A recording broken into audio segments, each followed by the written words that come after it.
안녕하십니까? 오늘은 경영진, 특히 CFO가 반드시 알아야 할 주제, 바로 의사결정 편향에 대해 말씀드리겠습니다. 현대 기업들이 전략적 가치를 실현하려면 명확한 판단이 필수인데요. 하지만 인간과 조직 모두 무의식적으로 빠지는 심리적 함정들이 있습니다.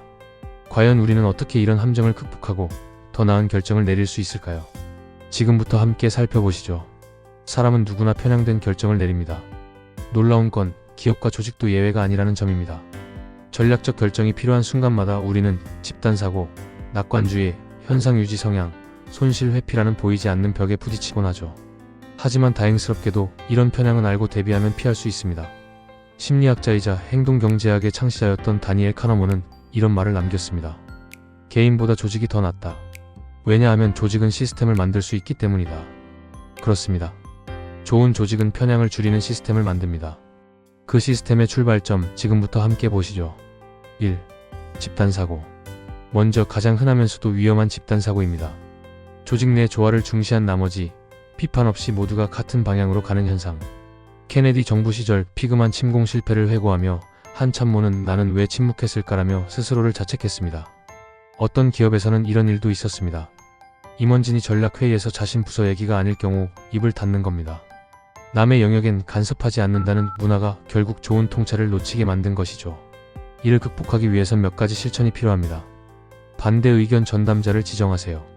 단순한 반대가 아닌 다른 시나리오를 제시하고 중요한 정보를 드러내는 역할입니다. 다양한 배경을 가진 사람을 참여시키세요. 직무, 성별, 연차가 다른 의견들이 모여야 진짜 토론이 됩니다. 비밀 투표를 도입하세요. 발표 전 투표를 통해 진짜 의견이 무엇인지 미리 파악할 수 있습니다. 레드팀과 블루팀 전략도 좋습니다. 찬반 양쪽이 논리를 개발해 충돌시키는 방식으로 대규모 결정에 효과적입니다. 2. 확증 편향과 과도한 낙관주의. 다음은 두 가지 편향을 함께 다뤄보겠습니다.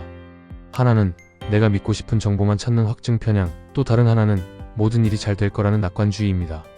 예를 들어 어떤 투자가 좋아 보이면 이게 왜 좋은지에 대한 근거만 찾게 되죠. 또 이번 프로젝트는 다를 거야 라며 위험을 축소하게 됩니다. 이를 방지하는 방법은 아래와 같습니다. 프리모템을 실시해보세요. 이 프로젝트가 실패했다고 가정해보자. 왜 망했을까라는 질문을 통해 위험 요소를 미리 찾는 방식입니다. 아웃사이드 뷰도 유용합니다. 비슷한 과거 사례들과 비교해서 현실적인 기대치를 설정하는 것이죠. 3. 관성, 즉 현상 유지 성향. 사람뿐 아니라 조직도 변화를 싫어합니다. 어느 한 연구에 따르면 기업의 예산 배정은 90% 이상 전년도와 동일했다고 합니다. 하지만 자원을 잘 재배분한 상위 3분의 1 기업은 그렇지 않은 기업보다 연평균 총주주 수익률이 30% 더 높았다고 하죠. 이를 해결하려면 어떻게 해야 할까요? 예산은 작년 기준이 아닌 현재 전략에 맞춰 새로 설계해야 합니다. 각 사업의 잠재 가치 기준으로 자원을 0부터 다시 배정해야 합니다. 4. 손실 회피. 많은 경영진은 리스크가 크면 아무리 기대 수익이 높아도 주저하게 됩니다. 이런 현상을 손실 회피라고 하죠. 이럴 땐 개별 프로젝트가 아닌 포트폴리오 전체 관점에서 판단해야 합니다. 한 프로젝트의 손실이 다른 성과와 상쇄될 수 있다는 점을 이해하면 과감한 투자가 가능해집니다. 하지만 현실에선 책임 문제가 발목을 잡습니다.